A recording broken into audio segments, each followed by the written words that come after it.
జై సేవాలాల్, జై జై సేవాలాల్. మిత్రులారా, ఈరోజు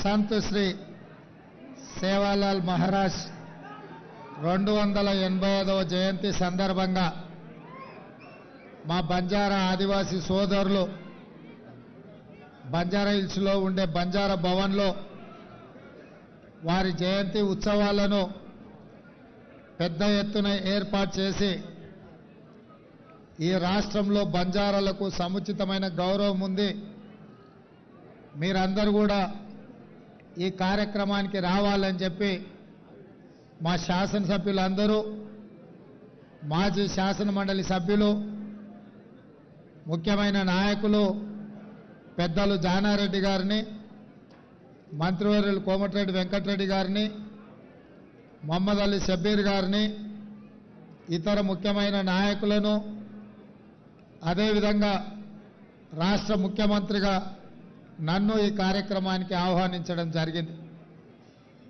ఈ కార్యక్రమంలో పాల్గొనడం అంటే, బంజారా సోదరులను కలవడం అంటే కాంగ్రెస్ కుటుంబ సభ్యులను కలుసుకున్న ఆనందం. ఇందిరమ్మ రాజ్యం వచ్చిందే బంజారాల కోసం, ఇందిరమ్మ రాజ్యం తెచ్చిందే ఈ బంజారా సోదరులు అని చెప్పి నేను ఈ సందర్భంగా తెలియజేస్తున్నా. ఇంతకుముందు పెద్దలు రవీంద్ర నాయక్ గారు చెప్పారు, అదేవిధంగా మా మిత్రుడు బలరాం నాయక్ గారు కూడా ఇంతకుముందు గుర్తు చేస్తున్నారు. 1976లో బంజారా సోదరులను షెడ్యూల్డ్ ట్రైబ్స్లో శ్రీమతి ఇందిరాగాంధీ గారు చేర్పించారు. ఆ రోజు దీనికి సంబంధించి కీర్తిశేషులు జైపాల్ రెడ్డి గారు పూర్తి స్థాయిలో మాకు అందరికీ సహకరించి ఎస్టీ జాబితాలో చేర్పించడానికి కృషి చేసిండ్రు. ఎస్టీ జాబితాలో లంబాడ సోదరుల్ని చేర్చడం వల్ల ఐఏఎస్లు, ఐపీఎస్లు, ఐఎఫ్ఎస్లతో పాటు రాష్ట్ర స్థాయి ప్రభుత్వ ఉద్యోగాలలో పెద్ద పెద్ద హోదాలలో ఈరోజు వాళ్ళందరూ కూడా కొనసాగుతున్నారు.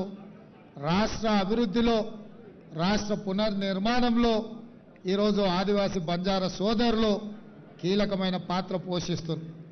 అదేవిధంగా శ్రీమతి సోనియా గాంధీ గారు యూపీఏ చైర్పర్సన్గా ఉన్నప్పుడు ఉపాధి హామీ కూలి పథకాన్ని తేవడమే కాదు, ఎస్సీ ఎస్టీ సప్లాన్ ఆ రోజు చట్టబద్ధత కల్పించి నిధులలో గిరిజనులకు, ఆదివాసీలకు, దళితులకు వాళ్ళు ఎంత జనాభా ఉన్నారో ఆ దామాష ప్రకారం నిధులు కేటాయించే విధంగా చట్టాన్ని చేసి చట్టబద్ధత కల్పించింది శ్రీమతి సోనియా గాంధీ గారు.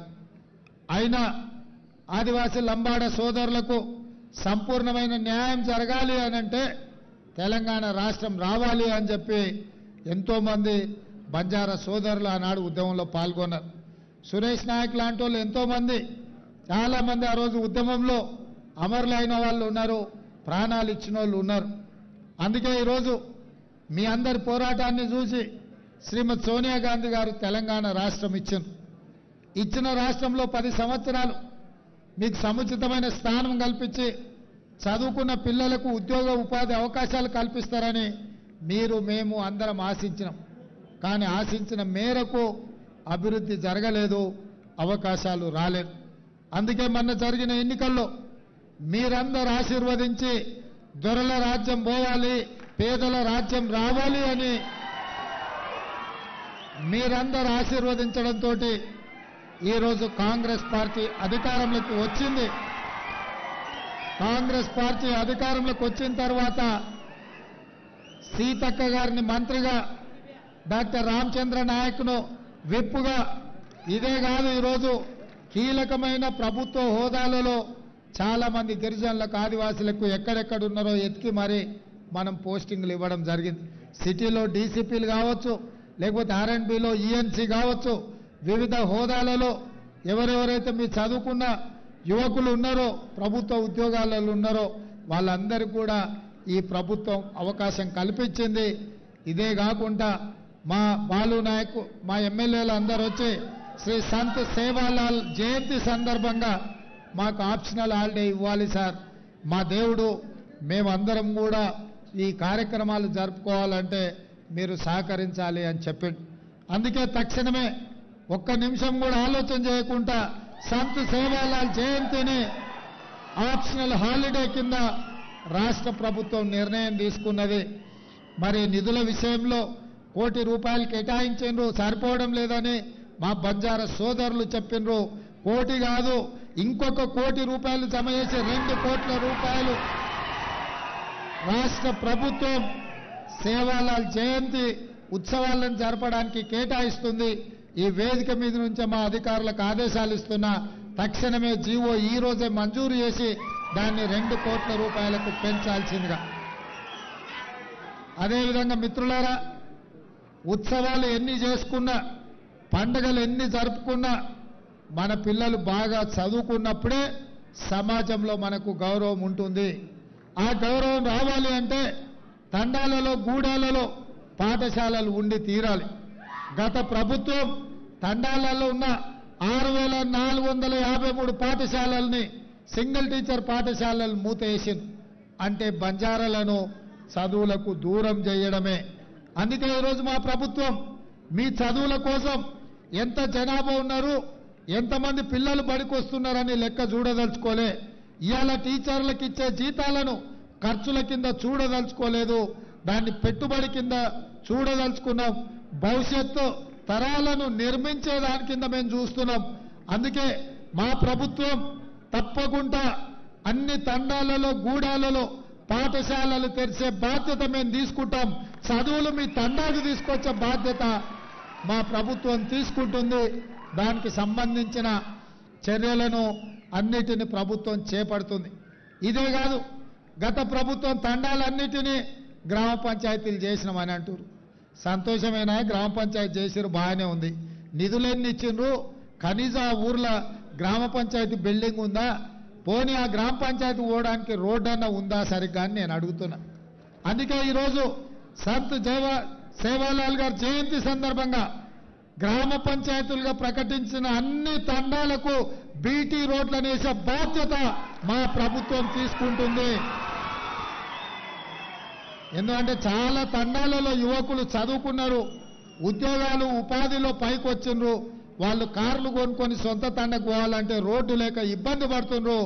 మీరు బరాబర్ మీ తాండలకు పోనికే మీకు బీటీ రోడ్లను వేసే బాధ్యత మా ప్రభుత్వం తీసుకుంటుందని చెప్పి నేను సందర్భంగా తెలియజేస్తున్నా. అదేవిధంగా గ్రామ పంచాయతీలు ఇస్తే సరిపోదు, గ్రామ పంచాయతీకి నిధులు ఇవ్వాలి, గ్రామ పంచాయతీ భవనం ఉండాలి. వాళ్ళక్కడ కూర్చొని తండా యొక్క అభివృద్ధి కార్యక్రమాలను చర్చించుకోవాలి. అన్ని గ్రామ పంచాయతీలుగా ప్రకటించిన తండాలకు, గూడాలకు గ్రామ పంచాయతీ భవనాలను మంజూరు చేసి సంవత్సరం తిరిగే లోపల వాటి అన్నిటిని కూడా నిర్మాణం చేయించే బాధ్యత మా ప్రభుత్వం తీసుకుంటుంది. ఏ తండాలైనా తాగడానికి నీళ్లు లేకపోతే మా దృష్టికి తీసుకురండి, కరెంటు లేకపోతే ప్రభుత్వం దృష్టికి తీసుకురండి. తాగడానికి నీళ్లు ఇవ్వడం, మీకు చదువుకోవడానికి, నివసించడానికి కరెంటు ఇవ్వడం అనేది ప్రభుత్వం యొక్క బాధ్యత. ఏ తండాలో కూడా కరెంటు లేదు, తాగడానికి నీళ్లు లేవు, మా తండకు పోవడానికి రోడ్డు లేదు, మా పిల్లలు చదువుకోవడానికి బడి లేదు అని ఎవ్వరు కూడా అనొద్దు. ప్రతి తండాలలో ఉండే యువకులకు, చదువుకున్న యువకులకు నేను సూచన చేస్తున్నా, మీరు ఈ ప్రభుత్వం దృష్టికి తీసుకురండి. ఈ ప్రభుత్వం ఉన్నదే మీకోసం, మీ అభివృద్ధి కోసం, మీ చదువుల కోసం. ఈరోజు రాష్ట్రమంతా రెసిడెన్షియల్ పాఠశాలలు ఎస్సీ ఎస్టీలకు, మైనారిటీలకు, బీసీలకు ఇచ్చినామన్నారు. 10 ఏళ్ళు అయింది. చదువుకోవడానికి భవనాలు ఎక్కడన్నా పాఠశాలలు నిర్మించిందా? చిన్న చిన్న 4 రూమ్లల్లో 5 రూమ్లల్లో కిరాయికి ఎక్కడెక్కడో ఉన్నాయి. అందుకే కొడంగల్లో కూడా లేవు. నేను మొన్న అందుకే మా అధికారులను అందరిని పిలిచి SC ST minority OBC 4 residential పాఠశాలలు ఒకే దగ్గర 20 ఎకరాలల్లో పెద్ద ఎత్తున 100 కోట్ల రూపాయలతో నిర్మాణానికి ఆదేశాలు ఇచ్చిన.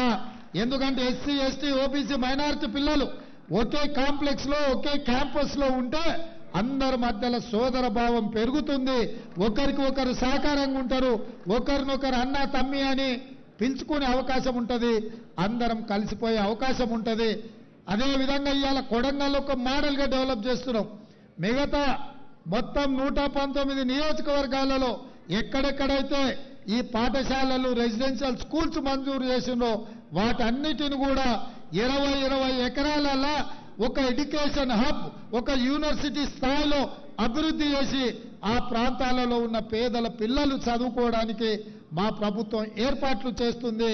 మా అధికారులకు ఆల్రెడీ నేను ఆదేశాలు ఇచ్చిన అన్ని నియోజకవర్గాలలో ఎస్సీ ఎస్టీల పిల్లలకు ముఖ్యంగా రెసిడెన్షియల్ స్కూల్స్ కానీ పాఠశాలలు కానీ ఏవైతే ఉన్నాయో భవనాలు లేదు అన్న మాట వినిపించొద్దు.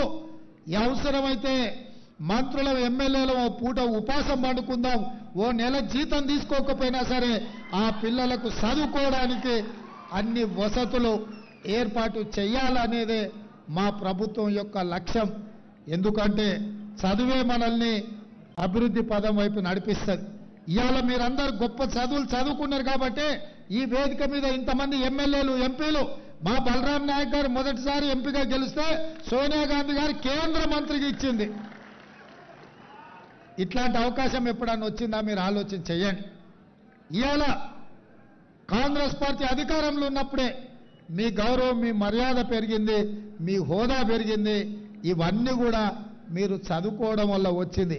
అందుకే మిత్రులారా, మీ అందరికీ నా సూచన ఒక్కటే, చదువుల బాట పట్టండి. చదువుకున్నప్పుడే సమాజంలో మనకు గౌరవం ఉంటుంది.